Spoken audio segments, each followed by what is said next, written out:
doing? Good. Got some good work in today. Guys are working hard, good energy. Players are bouncing around pretty good, so overall pretty decent day. And got to continue to work through the week and have a good day tomorrow and get ready to go down there and have a great game. So I feel good about just the work ethic of the guys and what we're doing and how they're moving forward, and anticipate us going down there and playing well. I asked you a little bit about this Monday, but do you seek out the veteran guys, the senior guys on this team, and maybe talk to them after when things have slid a little bit the way they have about what to do? Definitely, and just working with them and talking with them, and maybe not specifically about, hey, come out there with a good attitude, but just staying close to them, and guys like Avery and patting them on the back and telling them to keep it going and keep the guys going and all that stuff. So he's been good, and there's a lot of guys that have been working hard. So I don't anticipate any drop off from our seniors. Is one of your messages to a guy like Avery sort of thank you for you're sort of taking the lumps that maybe you won't even be here? Well, definitely. I haven't specifically said that to him yet, but I do appreciate the way he goes about his business and how much he cares and the passion and the energy that he practices with. One of the things about Jalen is that I've heard is that he's not a real vocal leader yet. But he's not a real vocal leader. Who's that? Jalen.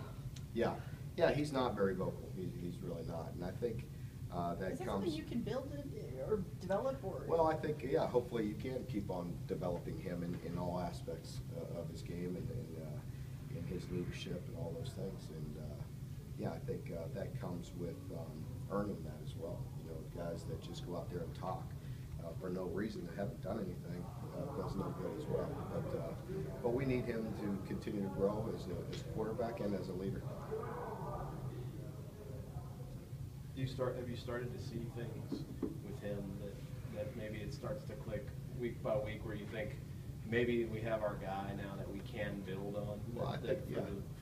Yeah, I think so. Just with we talked last week. I think he showed some toughness. I think he grinded through some physical hits. He ran the ball when he needed to. Matter of fact, he even took it upon himself. Maybe he was a wrong read, but he was eager to keep the ball and run it when he needed to make a play for us. I think those are good signs. We need to continue to execute the offense. He's not perfect with his run pass decisions yet, but he's getting better, and need to continue to work with accuracy. You hear people talk about, maybe you're born with that leadership thing and it's not learned, but have you had an instance in your career where you've seen a guy that didn't look like a leader and sort of figured it out and learned how to be a leader? I have to believe so. I can't think of anybody right off the top of my head that way, but certainly guys grow as their play improves and as they've been around and they earn the respect of all their coaches and their teammates. You could bring some leadership out of guys, but I don't disagree. Some of the great leaders that we all can see in sports, I think some of those guys were born with that quality, that's for sure. You kind of had some humorous insights into the offense as you've grown as a head coach here this year. What have you learned about the offensive side of the ball, considering that your acumen comes mostly from defense? Of course, anytime you're a defensive guy, when you watch film, when it aggravates you when opponents are doing something that maybe you can't do, you'll get penalized. And I think that is something that I constantly work with the offense, that we can't let them get away with that. And I think our offensive guys have great ideas, and it's I fully believe in what they're doing. We just need to get better at what we're doing. But in the meantime, when we're always searching for ways to move the ball. We've talked about that over and over again. But yeah, I from coaching defense all those years, you can't help but know good football plays, from the offensive side of the ball. Has Timmons been able to practice this week? Yeah. You feel like the receivers were such a big question mark last week because you were missing those two, and then are you feeling better about what you have now going forward? Well, I hope Brian's at 100%. I wouldn't say he's been at 100%. He's practiced the past 2 days, but he's not at 100%. He's going out there and he's trying to get in there and play, and we hope that he'll continue to improve through the week. What about the other guys? Are they coming? The other guys, it's always been a work in progress this whole year, and we're a little thinner guys worked hard. They really had 2 good days. I thought they moved around pretty good. Are there things you can, kind of back to the Jalen thing, are there things you can do to, other than playing time and kind of those, are there things you can do to kind of help a kid build up some leadership qualities? Oh yeah, we do an awful lot. I'm not sure if anybody else in the country has one or not, but I mean, we have a person here that we hired through the athletic department that is directly responsible in helping teach leadership.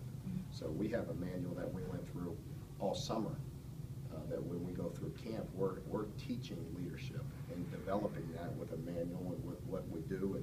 And of course, we all know that some of that can't come out of the book, but yes, we're constantly trying to help and develop leaders. When you say, you know, some of the great ones, you can see it, that they're born with it. Do you have a young person on this team I that think you Blake, met him and? Blake McLean stands out to me because he's not afraid to speak his mind. He knows he's not perfect, but he's very important to him. He works extremely hard, and he has a great competitive nature.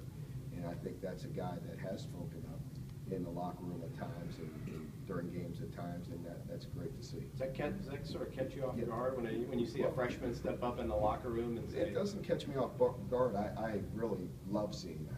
And you could tell it's not fake. It's not just somebody shooting his mouth off. It's coming from a good place, and he has a lot of respect for his teammates. Coach, you mentioned that leadership and that you guys might be the only one, you were just throwing that out there, but where does that come from? What gave you that idea to have? Well, actually, Mitch Barnhart brought it to me and asked if we'd be interested in doing that, and we did it. We brought Jason Cummings in here in full time, and that's a credit to Mitch Barnhart in trying to help us as an athletic department. And we've been working very close with him here in football, and he's travels with us all the time, talks to the team, addresses them, and it's just a different person, a different message, and giving us some more ideas and some more resources to help these young men. Does he help coaches with leadership stuff too, or is it just? He helps all of us, yeah, absolutely. Has he taught you anything that you didn't? Well, I mean, we work with him, and of course, I listen to everybody that's talking, whether it's an assistant coach or him or anybody, other coaches. I mean, I listen to a lot of things, and we're constantly trying to improve in this business. And the minute you think you got it all figured out, you got a real problem. All right, folks, thank you very much. Okay, thanks.